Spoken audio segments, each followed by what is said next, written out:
수목병리학, 신고수목병리학 향문사 교재 제1장 1-6 수목병해의 관리.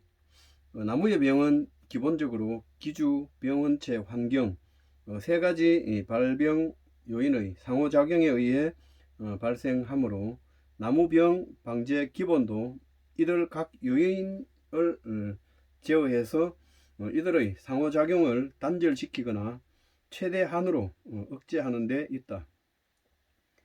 목재 생산이 목적인 산림에서의 병의 방제 목표는 병에 의한 임목 생산의 양적, 질적 피해 손실을 경제적 피해 허용 수준 이하로 억제하는 데 있다. 하지만 소나무 제선충병과 같은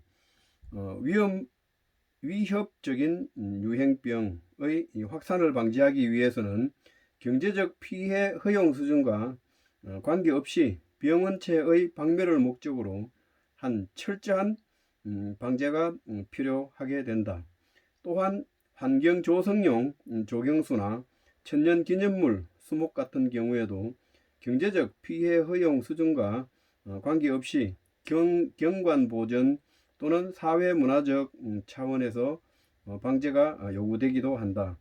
경제림에서는 산림이라는 임목의 집단이 방제의 대상이 되지만 조경수나 천년기념물 같은 경우는 주로 단목을 대상으로 방제가 실시된다. 주로 인위적인 환경에서의 육묘를 하는 묘포의 경우에는 병을 예방하고 확산을 막기 위해 통상적으로 약제 방제를 실시하며 그 효과도 높다. 하지만 인위적인 제어가 어려운 자연 환경에서 생육하는 산림에서는 위협적인 유행병의 확산을 막기 위해서 일시적인 약제 방제 실시 외에는 경제적으로도 그리고 환경 오염 방지를 위해서도 약제 방제는 적용하기가 어려우며 환경 개선과 저항성 품종 이용이 방제의 주체가 된다.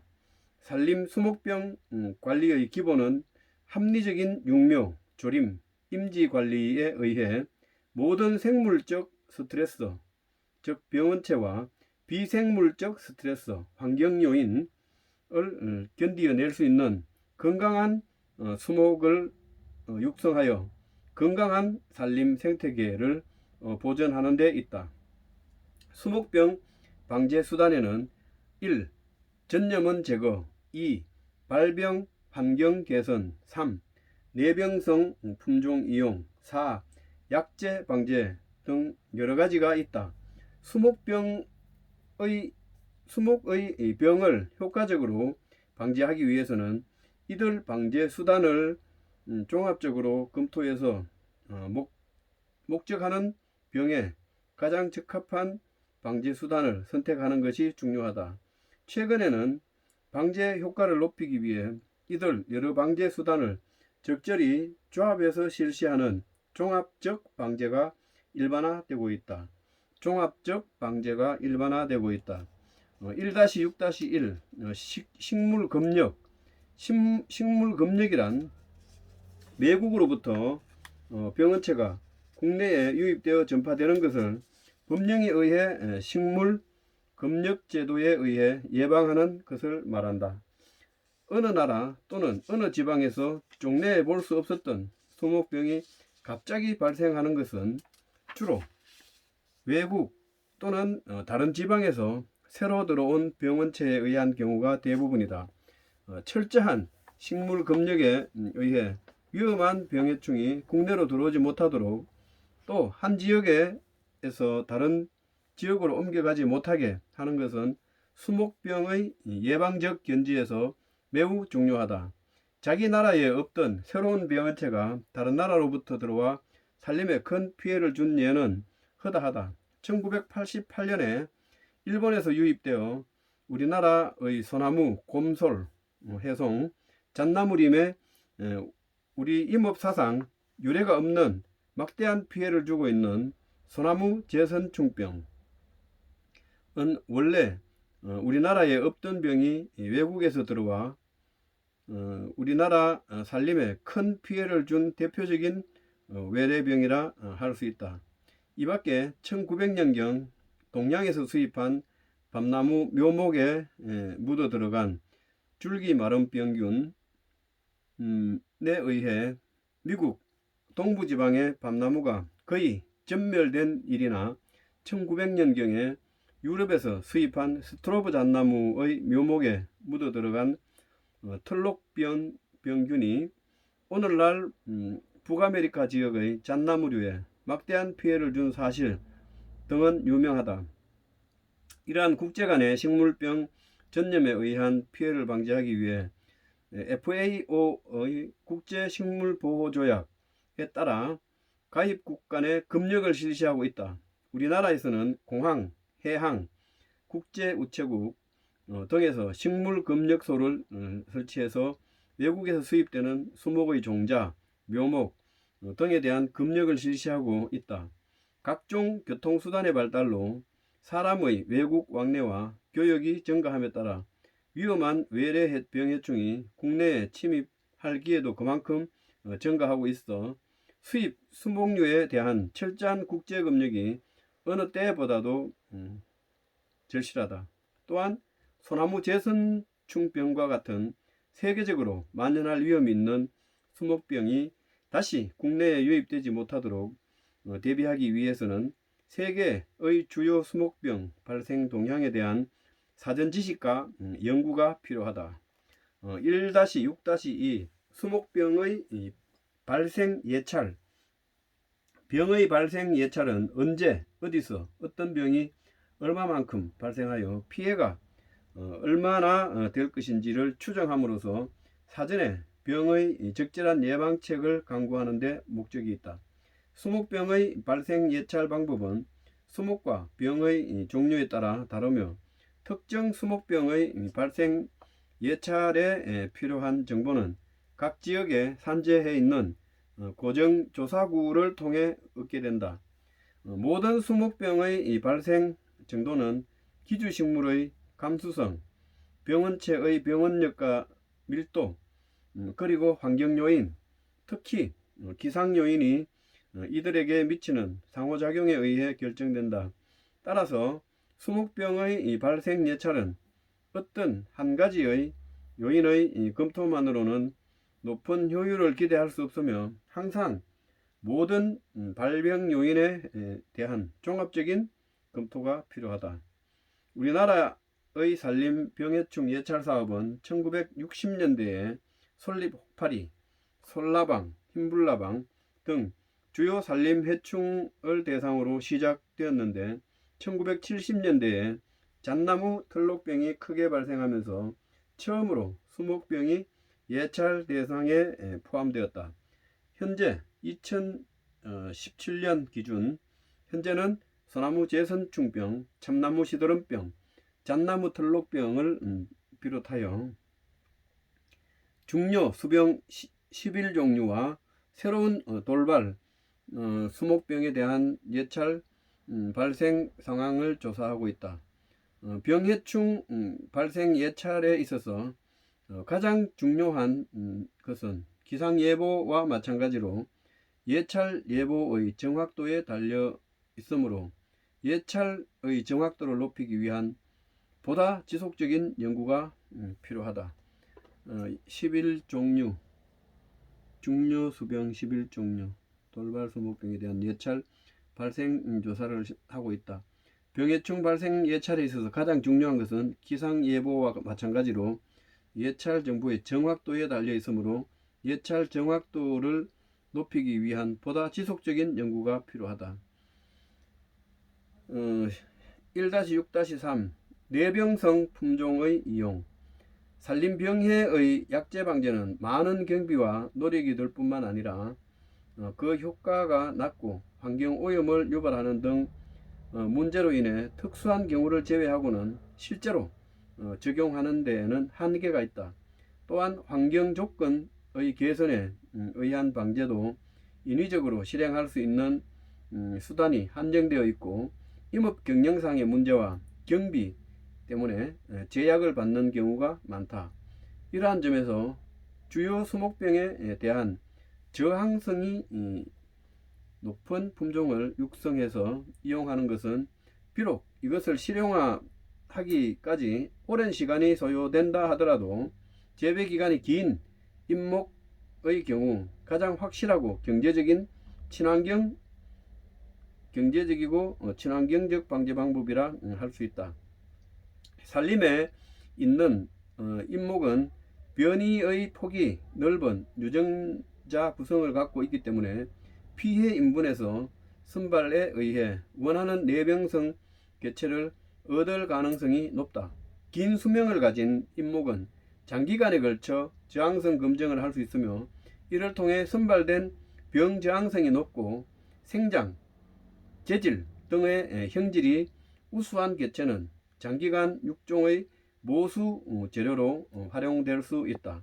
또한 포플러처럼 무성 번식이 잘 되는 수종의 경우 선발된 저항성 개체를 직접 클론으로 실용화할 수 있다. 미국에서는 스트로브 잣나무, 피누스 스트로브와 몬티콜라 잣나무, 피누스 몬티콜라의 틀록병을 방지하기 위해 장기간 걸쳐 저항성 육종을 실시하여 큰 성과를 거두고 있다. 동양에서 들어간 밤나무 줄기 마름 병균이 미국 밤나무를 거의 전멸 위기에 몰아넣은 것은 미국 밤나무가 줄기 마름병에 대한 저항성을 지니지 않았기 때문이다. 미국에서는 저항성인 동양 계통의 밤나무와 미국 밤나무의 교잡 육종에 의해 나무 형질이 우수하고 줄기 마름병에 저항성인 유망한 잡종 밤나무를 육성하는 데 성공하였다. 수목의 내병성 육종으로 가장 오랜 역사를 갖고 있는 세계적인 수목의 유행병인 너름나무 시드름병에 대한 저항성 품종의 육종으로 특히 네덜란드에서 많은 연구가 이루어졌다. 그 결과 선발에 의한 몇 가지 저항성 품종을 얻었는데 이 중에서도 유명한 것은 크리스티네 부이시멘이 선발한 크리스타인 부이스맨의 너름나무로서 이 품종은 네덜란드에서 널리 식재되고 있다. 이 밖에도 세계 각지에서 중요 수병에 대한 저항성 육종에 성공한 예는 많다. 이와 같이 임업상 중요한 수종의 유행병은 주로 저항성 육종을 통해 실질적인 방제가 가능하다. 우리나라에서는 1970년에서 1980년대에 선발 육종을 통해 포플러의 조기 낙엽을 일으켜 생장에 큰 피해를 주는 잎록병에 대한 저항성인 이태리 포플러 1호와 2호를 육성하여 실용하는 데 성공하였다. 이것은 우리나라에서 잎목의 내병성 육종에 성공한 첫 번째 사례로 꼽힌다.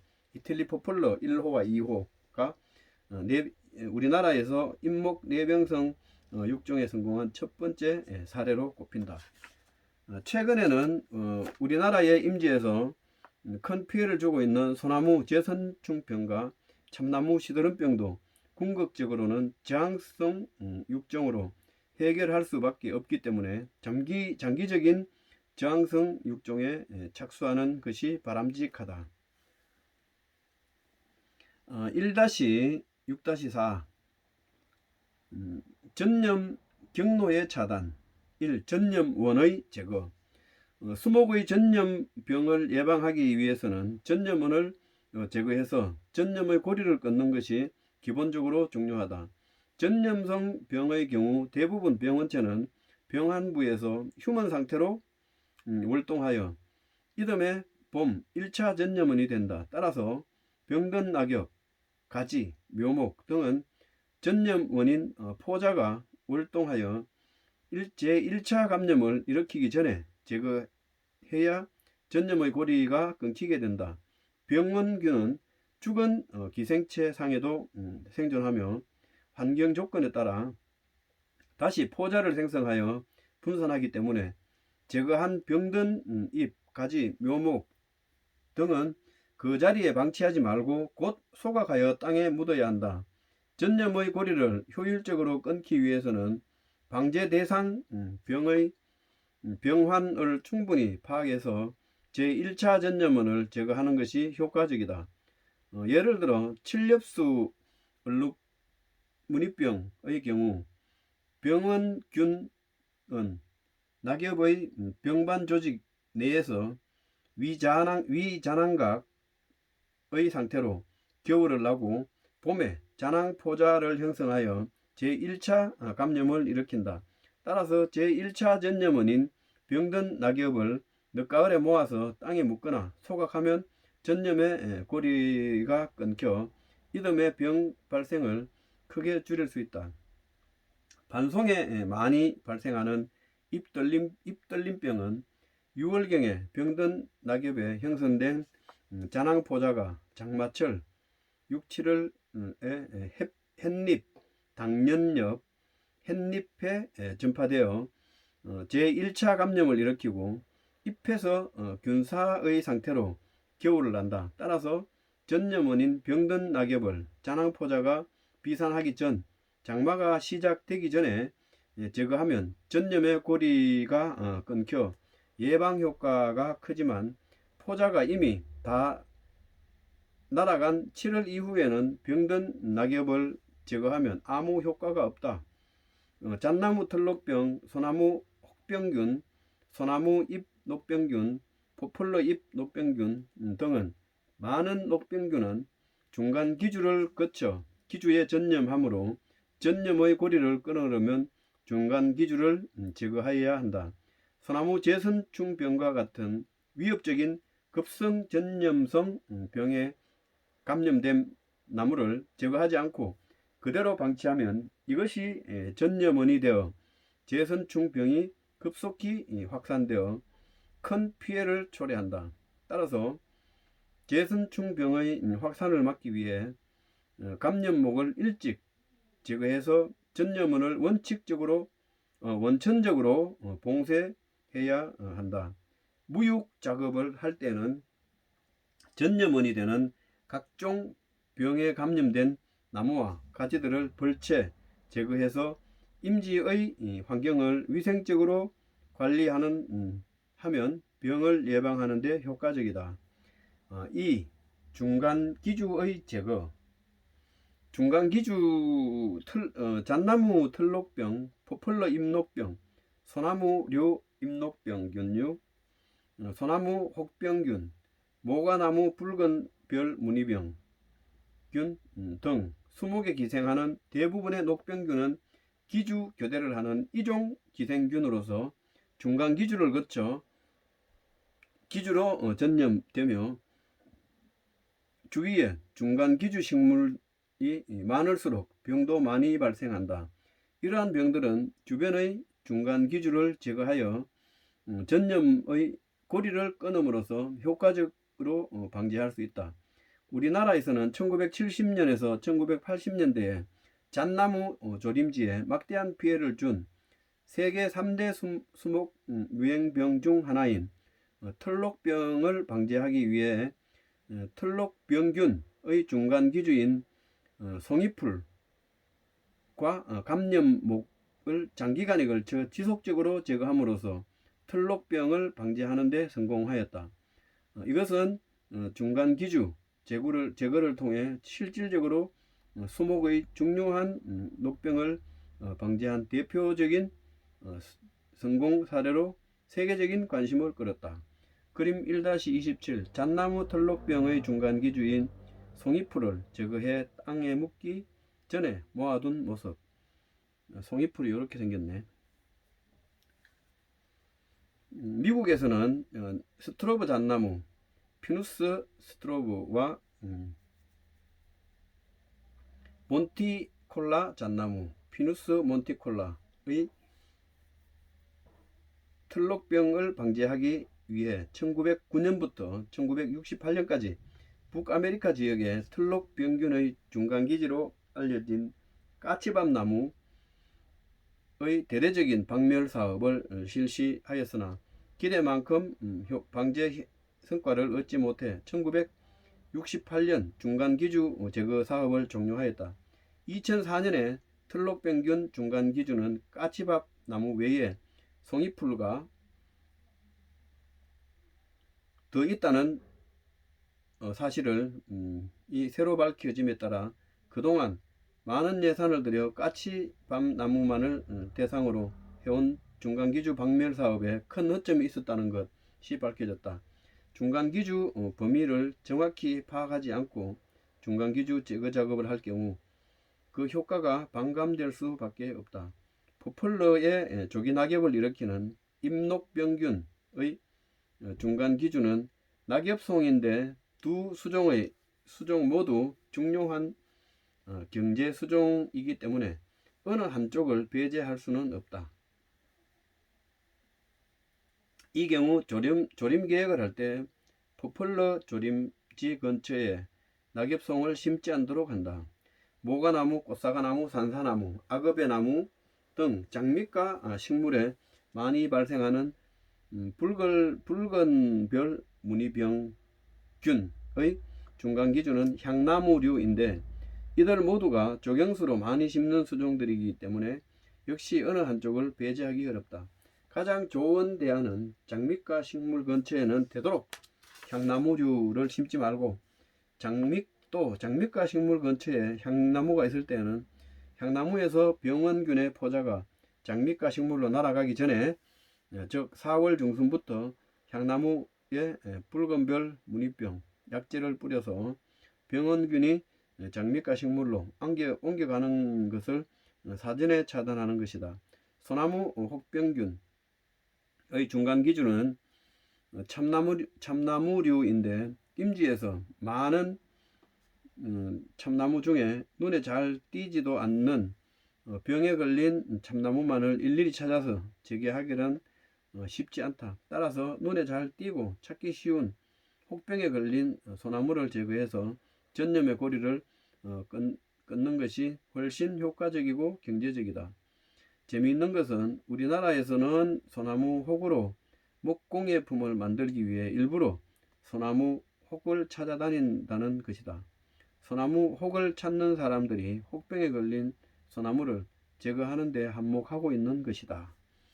3. 토양 소독. 전염성 병을 예방하는 데 가장 직접적이고 효과적인 방법은 토양 중에 병원체를 죽이는 토양 소독이다. 토양 소독법에는 토양에 열을 가하는 물리적인 방법과 약재를 이용하는 화학적인 방법이 있다. 열에 의한 방법에는 소토법, 열탕소독법, 전기가열법, 전기소독법 등이 있는데 주로 파종상, 양묘장 같은 경제성이 높은 소규모 면적의 토양소독에 이용된다. 최근에는 이동식 전기 소독 트랙터가 개발되어 묘포의 토양소독에 널리 이용되고 있다. 약재에 의한 방법에는 약액을 토양에 관주하는 방법과 토양을 훈정하는 방법이 있다. 토양 관주에는 메탈락실, 하이맥사졸, 프로파모카브 등이 토양 훈정에는 메탐쇼둠 액제, 다조멧 입제 등의 토양 처리제가 사용된다.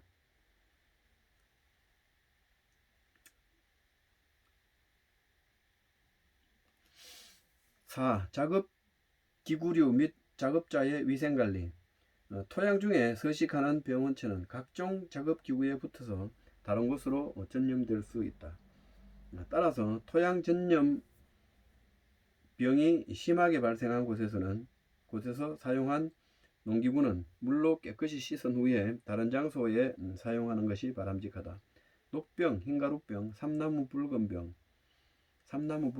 적고병이라고도 하는데 삼나무 붉은 마름병 등이 크게 발생한 모포에서 오랫동안 작업하였을 때는 이들 병원균의 포자가 옷에 묻어 병을 옮기게 되므로 옷을 갈아입고 건전한 묘목을 다루도록 해야 한다. 또한 바이러스, 세균 등에 의한 접촉 전염을 방지하기 위해 접목, 가지치기, 전정, 정지 등의 작업 시에는 사용하는 기구와 작업자의 손끝, 절 70% 에틸알코올 등으로 자주 소독하는 것이 바람직하다. 1-6-5 발병 환경의 개선. 수목병의 발생에 관하여는 각종 환경 조건을 개선하여 병에 대한 수목의 저항력을 높이고 병원체의 번식을 억제함으로써 병의 발생을 저지하거나 피해를 줄이는 것을 생태적 방제법이라고 부른다. 생태적 방제법은 이러한 육림 작업을 도입해서 활용하기 때문에 흔히 임업적 방제법이라고 부른다. 약제 방제가 어려운 산림병해를 방제하는데 임업적 방제가 차지하는 역할은 매우 중요하다. 임업적 방제의 내용에는 여러 가지가 포함되는데 그 중심이 되는 것은 병의 발생에 특히 밀접한 관계가 있는 유인을 밝히고 그것을 인위적으로 제거할 수 있는 데까지 제거하여 환경 조건을 개선하는 것이다. 산림병해를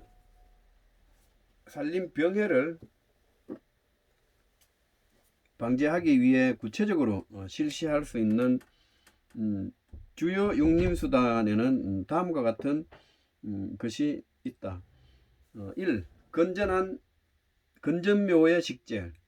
건강한 산림을 만들기 위한 첫걸음은 조림지에 적합한 무병 건전묘를 선별하여 심는 것이다.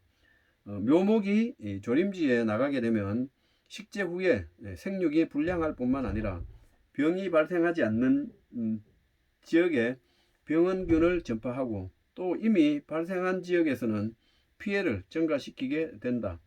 멀리 떨어진 조림지의 종래에 발생하지 않던 병이 돌발하는 것은 대부분 병든 묘목류를 따라 병원균이 그 지역에 전파되었기 때문이다. 묘포에서 발생한 모든 묘목을 심은 것이 그 원인이 되어 조림지에서 큰 피해가 크게 확산된 예로는 유럽과 미국의 잣나무 털록병, 밤나무 줄기마름병, 우리나라의 밤나무 혹병, 건두 암종병, 밤나무 혹병이라고 하고 건두 암종병, 우리나라의 밤나무 혹병, 건두 암종병, 오동나무 빗자루병, 대추나무 빗자루병 등을 들 수 있다. 포플러 모자이크병이나 장미 모자이크병 같은 바이러스 병은 방제가 불가능할 뿐만 아니라 바이러스에 걸린 묘목을 심으면 나무의 한평생 피해가 지속되므로 바이러스에 감염되지 않은 삽목묘나 전목묘를 심는 것이 필수적이다. 지금 우리 코로나19처럼 이 바이러스는 약이 없대요. 약이 걸리면 일단 스스로 이겨내거나 해야 된다고.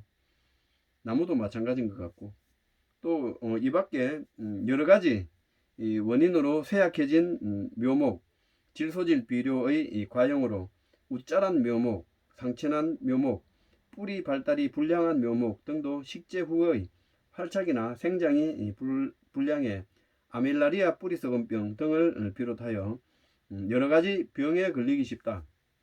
따라서 묘포에서는 병든 묘목이나 불량묘가 발생하지 않도록 집약적인 병해 관리를 하고 아울러 묘목 검사를 철저히 해서 병든 묘목이 출하되지 않도록 해야 한다. 한편 묘포에서 정상적으로 생육한 묘목일지라도 묘목의 굴치, 수송, 가식, 식재 방법 등이 부적절하면 뿌리썩은병, 잿빛 곰팡이병 등에 걸리기 쉬우므로 주의해야 한다. 2. 조림 시기와 식재 방법. 조림을 할 때에는 정상적으로 육묘 관리를 한 묘목을 휴면기에 옮겨 심는 것이 원칙이다. 낙엽송, 편백나무, 분비나무, 활엽수류 등의 묘목은 휴면 전이나 이미 생장을 개시한 후에 심으면 뿌리 썩은병, 페스탈로티아병, 잿빛 곰팡이병, 탄저병, 줄기 마름병 등이 발생하여 묘목이 죽는 수가 많다. 또 가을 식재가 너무 늦어서 뿌리가 얼면 이듬해부터 심한 생육 장애를 받는다. 따라서 침엽수의 가을 식재는 활착된 후에 월동할 수 있도록 일찍 하는 것이 중요하다. 가을에 심으려고 하면 뿌리가 활착될 수 있도록 일찍 심는 것이 좋다. 묘목이 불량하거나 식재 방법이 잘못되어 뿌리가 굽거나 뿌리에 이상이 생기면 뿌리의 발달에 저해되어 아밀라리아 뿌리 썩은병, 자주빛 날개 무늬병, 흰날개 무늬병 등에 걸리기 쉽다. 뿌리가 비정상적인 나무에서는 아밀라리아 뿌리 썩은병의 피해가 정상적인 나무보다 ES 9배 많다는 연구 보고가 있다. 통기성과 배수성이 불량한 토양에 묘목을 심식하면 뿌리 썩은병의 피해를 받기 쉽다. 3. 토양의 개선. 일반적으로 토양전염병은 일광이 부족하거나 토양 습도가 부적당할 때 많이 발생한다. 예를 들면 리조토니아 솔라니 및 페스티움 디바리움 균에 의한 침엽수의 못잘록병은 토양의 습도가 높을 때 그 피해가 크므로 배수 통풍 관리를 통해 묘상의 과습을 피해야 한다. 이와 반대로 푸사리움균에 의한 못잘록병은 비교적 건조한 토양에서 잘 발생하므로 해가림, 관수 등에 의해 묘상의 토양 습도를 인위적으로 조정해 주어야 한다. 자줏빛 날개 무늬병은 낙엽, 나뭇가지 등 미분해 유기물을 다량 함유하고 있는 개간 직후의 임지에서 피해가 심하므로 방제하기 위해서는 습캐를 많이 주어 유기물을 빨리 분해시키는 것이 중요하다.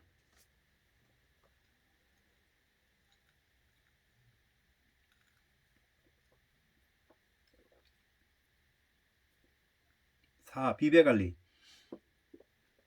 수목의 생리 상태가 병의 발생을 좌우하는 경우가 적지 않으며 특히 시비에 의해 이와 같은 경향이 두드러지게 나타난다. 일반적으로 질소질 비료는 과용하면 동해나 냉해를 받기 쉬울 뿐만 아니라 침엽수의 못잘록병, 삼나무의 붉은 마름병 등의 발생이 증가한다. 특히 황산 암모니아의 과용은 토양을 산성화해서 토양전염병의 피해를 증가시키므로 주의해야 한다. 이로 인해 이에 반해 인산질 비료와 칼리질 비료는 전염병의 발생을 감소시키는 것으로 알려져 있다. 시비는 수목의 생육을 좌우할 뿐만 아니라 병의 발생과도 관계가 깊으므로 시비법, 시비량 등에 주의해서 항상 그 균형을 유지하고 수목을 건전하게 키우는 것이 중요하다. 5. 돌려짓기. 동일한 수종을 이어짓기, 연작, 이어짓기 하면 토양 중에 병원균의 밀도가 높아지고 수목의 생육에 필요한 양분이 부족해지기 쉽기 때문에 병이 많이 발생하는 경향이 있다.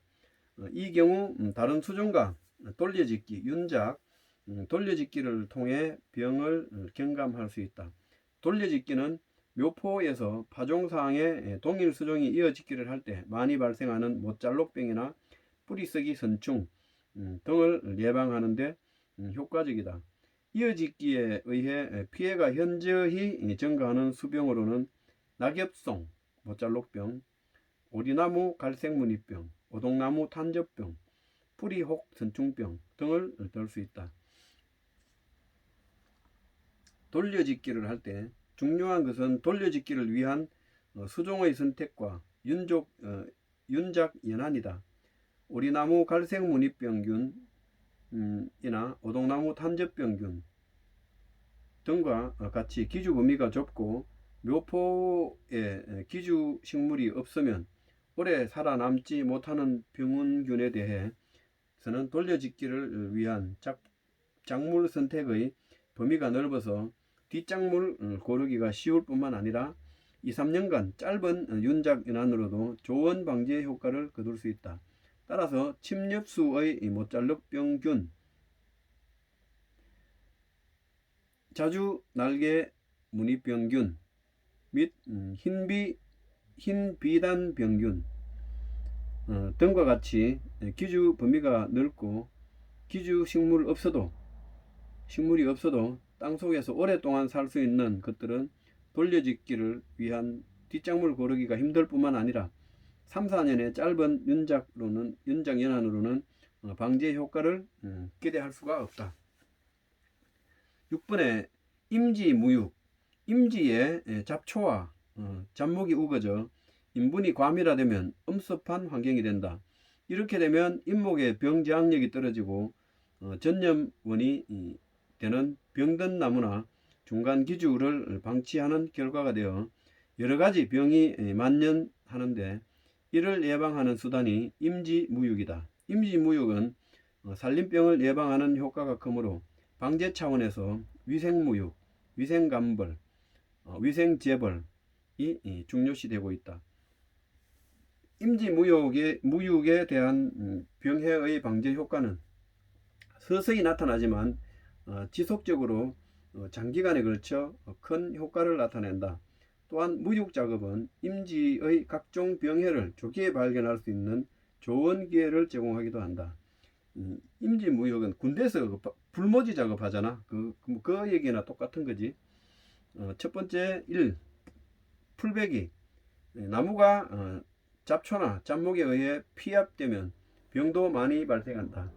피압된 침엽수의 어린 나무는 잿빛 곰팡이병, 페스탈로티아병, 삼나무 편백, 검은돌기 잎마름병, 삼나무 붉은 마름병, 소나무 잎들림병, 피목가지 마름병 등의 피해를 받기 쉽다.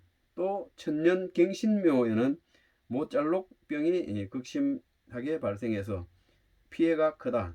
이러한 피해를 방지하기 위해서는 적기에 풀베기, 예초 작업을 하면 피해를 크게 줄일 수 있다. 특히 소나무류, 전나무류의 잎녹병이나 소나무 혹병 등의 경우 겨울 포자가 형성되기 전에 풀베기를 하면 중간 기주에 침입한 병균도 제거하게 되므로 각종 녹병 예방에 효과가 크다.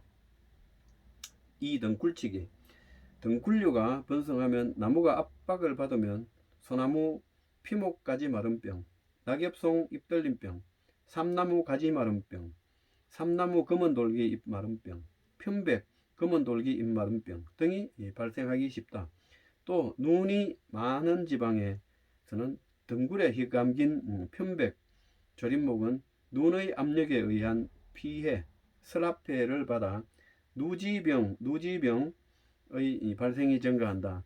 낙엽송 가지끝 마름병의 피해 임지에서 여름에 등굴치기를 하면 세 가지의 선단부가 상처를 받아 가지끝 마름병의 피해가 증가할 수 있기 때문에 감염 시기를 피해 저온기에 등굴치기를 하는 것이 좋다. 3. 재벌과 감벌. 재벌과 감벌은 무육작업에 의한 병방제 수단의 핵심으로 병든 나무를 제거하고 감수성 개체를 도태하는 것이 목적이 있다. 소나무류의 잎들림병, 피목가지 마름병, 낙엽송의 낙엽병, 가지끝 마름병 등은 재벌과 감벌을 적기에 실시하면 높은 방제 효과를 얻을 수 있다. 감벌을 할 때에는 되도록 잔존목에 상처를 내지 않도록 주의해야 한다. 왜냐하면 감벌할 때 발생한 상처가 원인이 되어 각종 재질의 부후병의 큰 피해를 받을 수 있기 때문이다. 과도한 재벌, 감벌, 가지치기, 전정이나 택벌로 인해 주로 서남 쪽 수간이나 가지에 볕댐, 피소, 동열이 발생하여 재질부후병이나 줄기마름병을 유발할 수 있기 때문에 주의해야 한다. 포플러와 오동나무 숲에서는 감벌을 강하게 할 경우 줄기마름병이 많이 발생한다.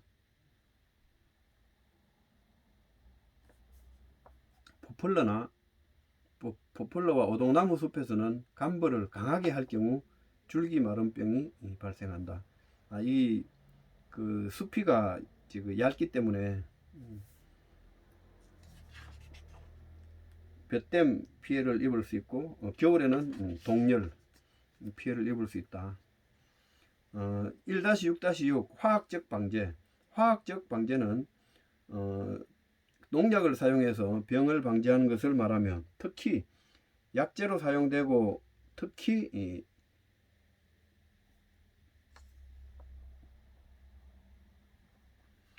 약재 방제는 곰팡이에 의한 수목의 전염병을 방지하는 데 일반적으로 사용되는 방제 수단이다. 수목을 방지할 목적으로 사용되는 살포용 살균제는 보호살균제와 직접살균제로 나눠진다. 보호살균제란 병원균의 포자가 발아하여 식물체 내에 침입하는 것을 방지하기 위해 병이 발생하기 이전에 식물체에 살포하는 약재로서 주로 병을 예방할 목적으로 사용된다. 세계 최초의 농약으로 우리 유명한 보르도액, 수산화구리제 등이 이에 속한다. 보르도액은 적용 대상 병해의 폭이 넓고 방제 효과의 지속 시간이 길어도 15일에서 20일, 묘포의 여러 수종에 발생하는 다양한 병을 동시에 예방하는 데 효과가 있다. 직접 살균제는 병원균의 발화와 침입을 방지하고 침입한 병원균을 살멸시키는 약재로 발병 전의 예방과 발병 후의 치료에 모두 사용된다. 테부코나졸, 티오파네트메틸, 베노밀, 베지밀이라고 베노밀 등 침투성 약재가 이에 속한다. 테부코나졸, 티오파네이트메틸, 베노밀 등 침투성 약재가 이에 속한다.